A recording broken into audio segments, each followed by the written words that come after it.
So our season has come to an end as we got swept by the New York Yankees in the American League Division Series, and then the Yankees went on to beat the Los Angeles Angels in the ALCS, who have been a legitimate threat in the American League for every year of this franchise, and then the Yankees went on to win another World Series as they beat the Washington Nationals 4-2. The Nationals beat the Colorado Rockies in order to get to the World Series. As far as the playoff awards goes, the World Series MVP went to Matt Davidson, the third baseman of the Yankees.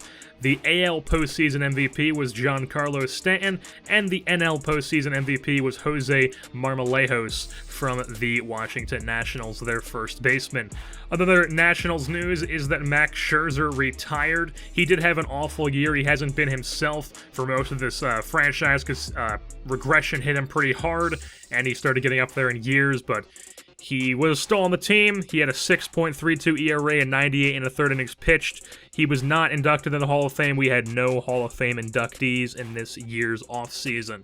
So now moving on to the actual offseason, the first thing we had to do was we had to hire a few coaches, as our hitting coach, pitching coach, first base coach, and farm director all expired. We've rehired our hitting coach in Thomas Eckert. We hired pitching coach Bobby Henley. We hired Ron Washington to be our first base coach. And then our farm director is now Kareem Irvin. Now let's move on to who we did not bring back in this re-sign phase. First guy up, Jorge Soler. I did not bring him back. His power ratings went up a ton this year. He's pretty good legit player. He's a good player. He's a great player even at that.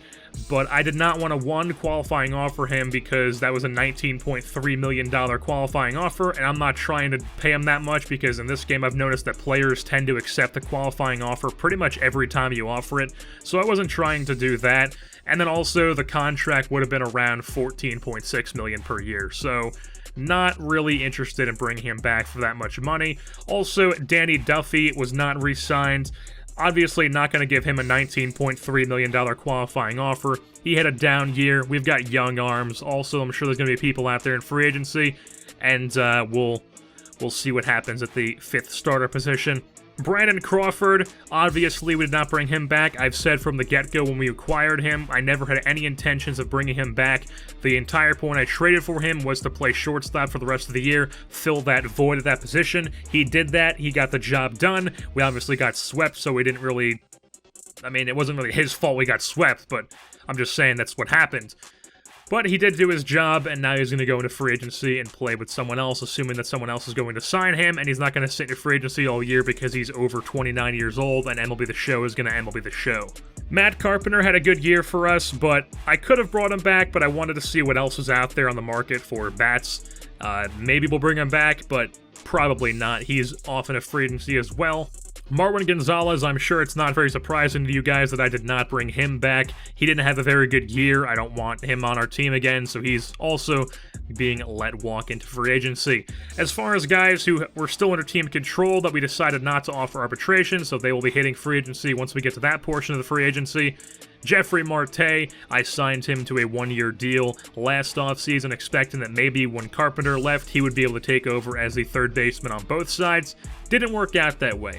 Marte was playing third base solely against lefties, was bad. He got hurt, then was forced down into AAA, was also bad in AAA. So Jefry Marte is not being brought back. Jeremy Jeffress, another one. He never really had a big role for us. I don't even remember how I got him. Some trade with the Brewers, obviously, but I don't remember exactly how. But he never really had a big role for us. He was quite bad in AAA for us. He lost his spot on the 40-man roster even, and nobody claimed him. So Jeremy Jeffress, big fan of him in real life. Not so much a big fan of him in this franchise. Now let's take a look at who we actually did re-sign. First one on the list is Brett Phillips. He's still under team control, but we gave him 2 years, $11 million over those two. That's about $5 million for each year. For the next two while he's still under team control. Brad Keller, also still under team control. We gave him 3 years, $10.5 million. He's become a key part of our pen, and he's going to become even more key to our bullpen when Familia and Herrera leave after this next upcoming season, because they're both on the last last year of their deal heading into 2022, and they're probably not going to be brought back, as we have some young arms and possibly guys who are going to be cheaper than those two to bring back. Ryan Schimpf, another guy still under team control. Really, the plan for him was only to have him for like a year, but he was pretty impressive for me. I definitely enjoyed having him on my team. I thought he played a pretty vital role in having some power numbers on our team. So I figured, why not bring him back, because he's all under team control. $2 million for the next year. He will be second base for us yet again. Don't think he'll be back for the season after this one, but he is going to be our second baseman for this upcoming season. Cody Escalona, I expect him to be much better throughout the next few years, so we gave him a cost-controlled contract that hopefully is going to be an absolute steal as he progresses. We gave him 4 years, $6.8 million, very cheap contract. He's our starting shortstop this year, no doubt, so hopefully this contract does prove to be a steal, and it's going to be sort of like a Jose Ramirez situation where the team has him signed to cost control. He's making way less than he actually deserves. Astros did a similar thing with Jose Altuve when he first signed his contract as well. Orlando Meadows I found very impressive when he came up. I've mentioned that I found him very impressive multiple times now, so we gave him 4 years, 3.7 over those 4 years. He's going to be with us for quite a long time. And like I said, same with Brad Keller, Orlando Meadows is going to have an even bigger role in the bullpen once Familia and Herrera leave after 2022. Elier Hernandez, we re-signed him to 3 years, $2.8 million, another cheap contract. His future is most likely being traded at some point, maybe at the deadline, maybe earlier in the season, maybe we'll trade him for a catcher. I'm not really sure what's going to happen with Elier Hernandez, but as it stands right now, he is still on the team. He's a legit big leaguer that is just stuck in AAA behind a very strong outfield for us, so he doesn't really have a space here at the major league level, and I'd like to get something out of him while he still has value as like I said, a legit big leader stuck in AAA. Michael Winikka, also a guy who he did struggle a bit in his MLB in his time in 2021, but he did have a great season in AAA, and he's dominated the minor league levels for pretty much every year he's been with us. So I'm still confident he's going to be a key piece for us. He's not going to be starting the year in the majors for us this year, but like I said, once those guys, Familia and Herrera, leave, Winikka is going to have a spot to take in that bullpen if he's not in the rotation by then. Jake Jewell is a guy who lost his spot in the bullpen for us at the major league level. He's now one of the 1 to 2 first guys that get called up if someone gets hurt or if someone is struggling.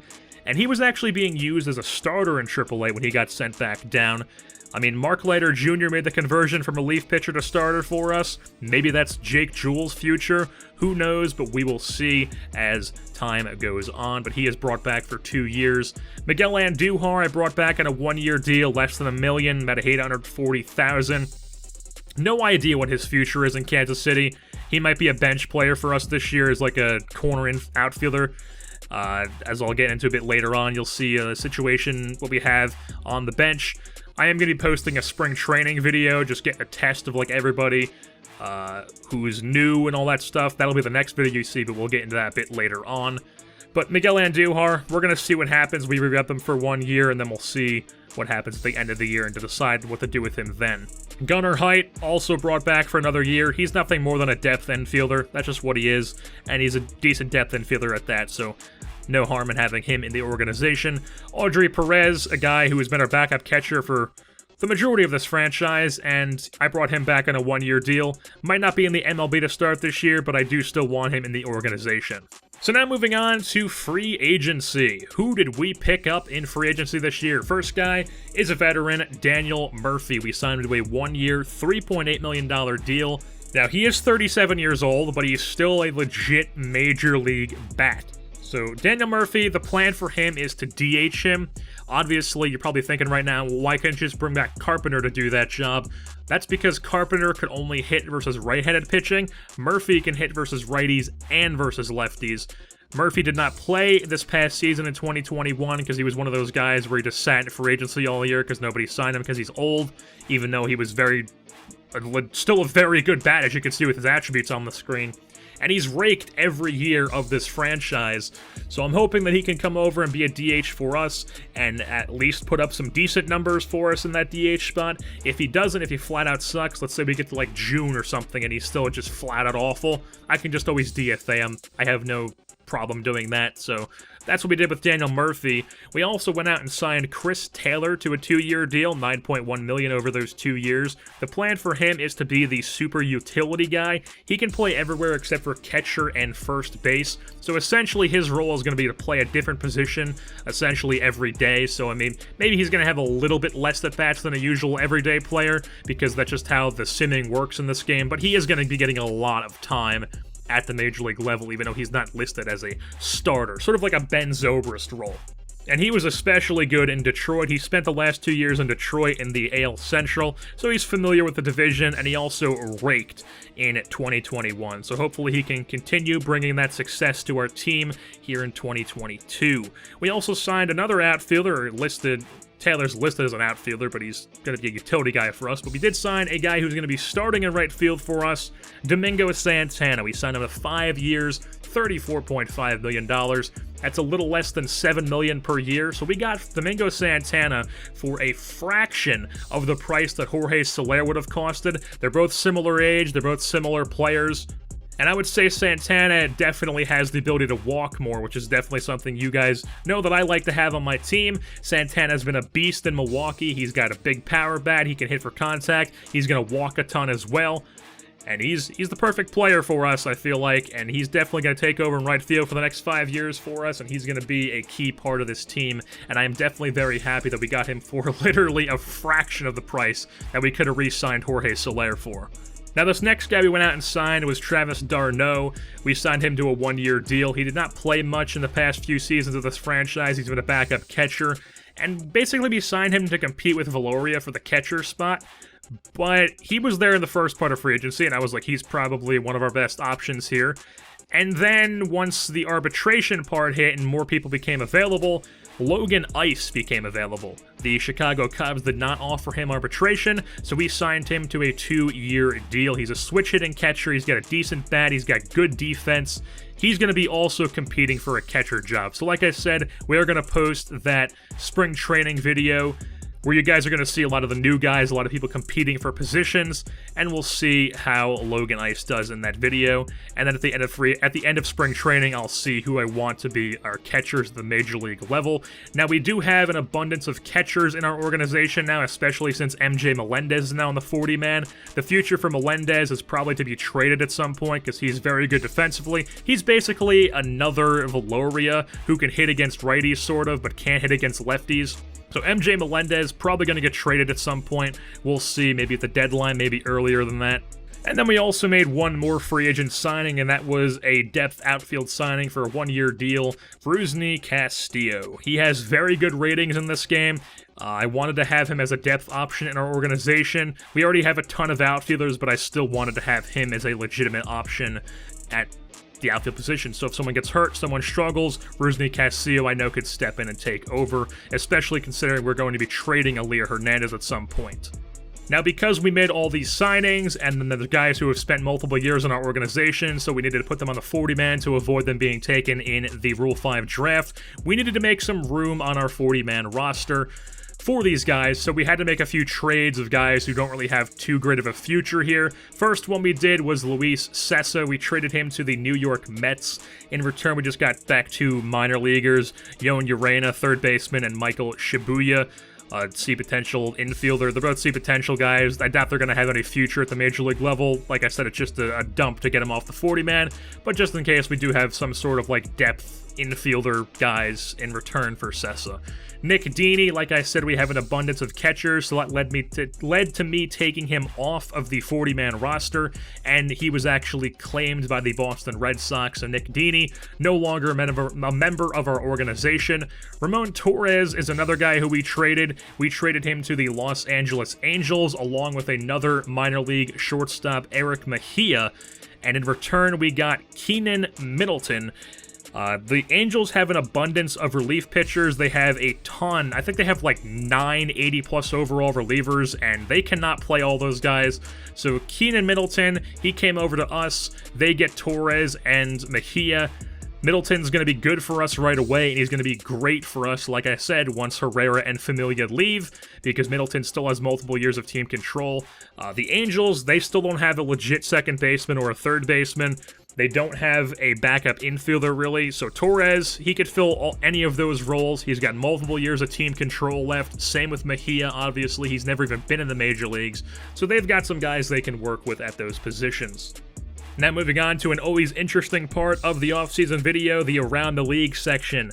Who did each big free agent go to? Who are these players going to be playing for?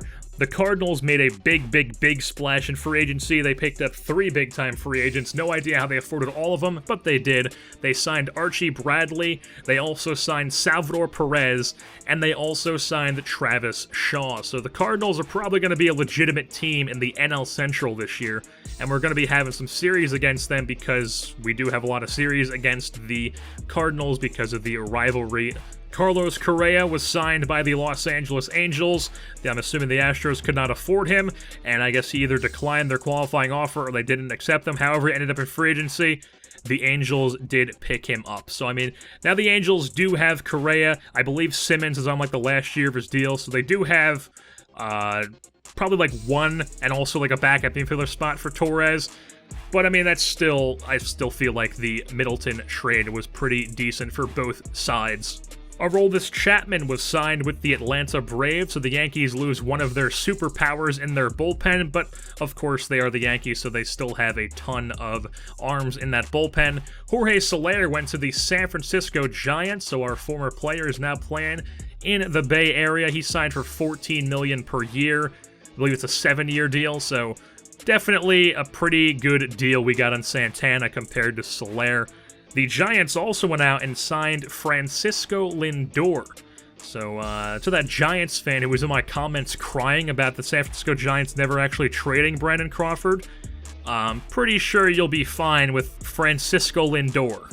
And in order to replace Francisco Lindor, the Cleveland Indians signed Javier Baez for slightly less money. I don't know why they couldn't just give that to Lindor, but they decided to opt for slightly less money and give it to Baez instead. And then the Cubs replaced Javier Baez with Corey Seager.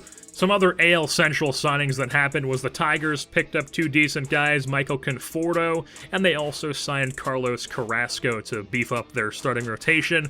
Ender Inciarte is also coming to the AL Central, as he is now with the Chicago White Sox patrolling their center field. Nomar Mazara was signed by the Brewers. He's replacing Santana in right field. Jose Iglesias is leaving the AL Central. He's now with the Brewers. He's going to be their shortstop. Tommy Pham was signed by the Los Angeles Dodgers, and Tommy Pham is a legit stud in this franchise. As you see on the screen right now, his ratings, he's very good. So the Dodgers got themselves a very good outfielder in Pham. Trevor Story signed with the Oakland Athletics, so he's over there now. Carlos Rodon is now a member of the Texas Rangers. He has left the AL Central as the White Sox could not afford to bring him back. Wade Davis signed a 1-year deal with the Houston Astros to be in their bullpen. Christian Yelich is now with the New York Mets. And then the last 2 guys both went to the Washington Nationals. Noah Syndergaard is now in division against his former team. Now on the Nationals is Noah Syndergaard, and they also picked up Tyler Anderson, who in this franchise is a 91 overall. Washington is even more of a legit team. They lost to the Yankees 4 games to 2 in the World Series. And if they add these guys, I would definitely expect them to be back in the World Series representing the National League. So with that being said, that's pretty much going to wrap things up here for this edition of the Kansas City Royals off-season recap.